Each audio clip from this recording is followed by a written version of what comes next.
नमस्कार. आज आपण बनवणार आहोत सगळ्यांच्या आवडीची बटरने भरलेली मसालेदार आणि एकदम चविष्ट पावभाजी.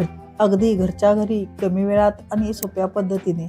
माझ्या या रेसिपीमध्ये भरपूर भाज्या आहेत, त्यामुळे ही चविष्ट तर आहेच पण पौष्टिक आहे.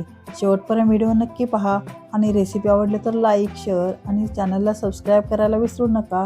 चला तर आपण मग रेसिपीला सुरुवात करूया. पावभाजी बनवण्यासाठी मी सर्व भाज्या वेगवेगळ्या अशा वाफवून घेतलेल्या आहेत. मी बटाटे, बीट, कॉलीफ्लॉवर व वाटाणे वाफवून घेतलेले आहेत. कांदा, टोमॅटो बारीक चिरून घेतलेला आहे. शिमला मिरची बारीक चिरून घेतलेली आहे. कोथिंबीर व आलं लसूणची पेस्ट करून घेतलेली आहे. आता आपण रेसिपी सुरुवात करूया.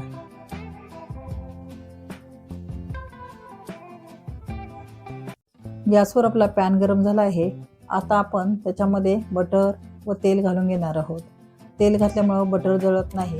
तसेच मी जिरेही टाकलेले आहेत. जिरे तर तळले की आपल्याला कांदा टाकायचा आहे.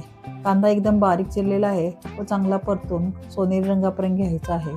आता आपण याच्यामध्ये आलं आणि लसूणची पेस्टही घालणार आहोत. आलं व लसूण दोन्हीही चांगलं परतून घ्यायचं, जेणेकरून त्याचा उग्र वास पूर्णपणे निघून जाईल. नाहीतर भाजीमध्ये तसाच आलं आणि लसणाची पेस्टचा वास राहतो. आता आपण याच्यामध्ये शिमला मिरची बारीक केलेली टाकणार आहोत. आता आपल्याला ही शिमला मिरची चांगली परतून घ्यायची आहे, मऊ होईपर्यंत. मऊ झाली की आपण त्याच्यामध्ये टोमॅटो टाकणार आहोत. अशा प्रकारे मंद गॅसवर हलवत राहून आपल्याला चांगली परतून घ्यायची आहे. आता याच्यामध्ये आपण टोमॅटो टाकून घेणार आहोत. टोमॅटो हे चांगले मऊ होईपर्यंत आपल्याला परतून घ्यायचे आहेत. एकसारखं परतत राहिल्यामुळं सर्व भाज्या मऊ होतात. आता आपण याच्यामध्ये पावभाजी मसाला टाकणार आहोत. तुमच्या आवडीनुसार कमी जास्त तुम्ही टाकू शकता. पावभाजी मसाला जास्तही टाकू नका व कमीही टाकू नका, योग्य प्रमाणात टाका. ज्याप्रमाणे तुमच्या भाज्या असतील त्याप्रमाणे. आता मी इथं लाल तिखट टाकलेलं आहे. लाल तिखट टाकल्यानंतर आपल्याला चांगलं परतून घ्यायचं आहे.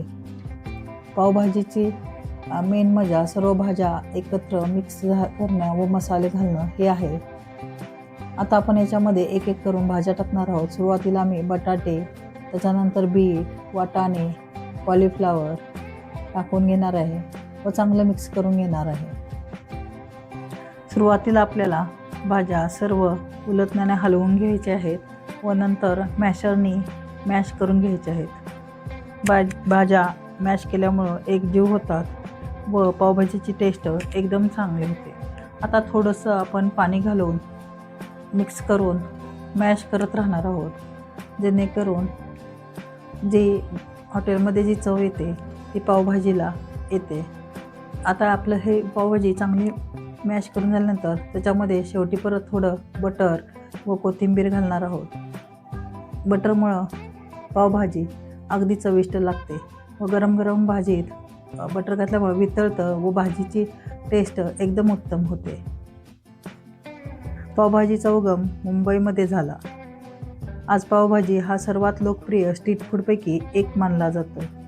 पावभाजीमध्ये भरपूर भाज्या असतात, त्यामुळं लहान मुलांना खाण्यासाठी हा एकदम चांगला पर्याय आहे. आता आपण तव्यामध्ये बटर वितळून घेऊन त्याच्यामध्ये थोडासा पावभाजी मसाला टाकून आपण पाव भाजून घेणार आहोत. पाव चांगले दोन्ही बाजूने भाजून घेणार आहोत. पावभाजीसाठी आपल्याला दोन्ही बाजूने चांगले पाव भाजून घ्यायचे आहेत. दोन्ही बाजूला आपण बटर लावून चांगले भाजून घेणार आहोत. तुम्हाला ही रेसिपी आवडली का? तुम्हाला आवडली असेल तर मला नक्की कमेंट करून सांगा.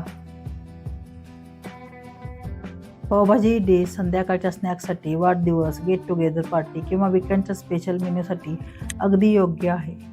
भरपूर कोथिंबीर, गरमागरम पावभाजीवर बटरचा तुकडा आणि लिंबाचा रस घालून पावभाजी खाण्याची मजाच काय वेगळी असते. आता ही तुम्हाला रेसिपी जर आवडली असेल तर नक्की ट्राय करून बघा. चॅनलला लाईक करा, शेअर करा, सबस्क्राईब करा आणि तुम्हाला जर हा व्हिडिओ आवडला असेल तर नक्की कमेंट करून सांगा.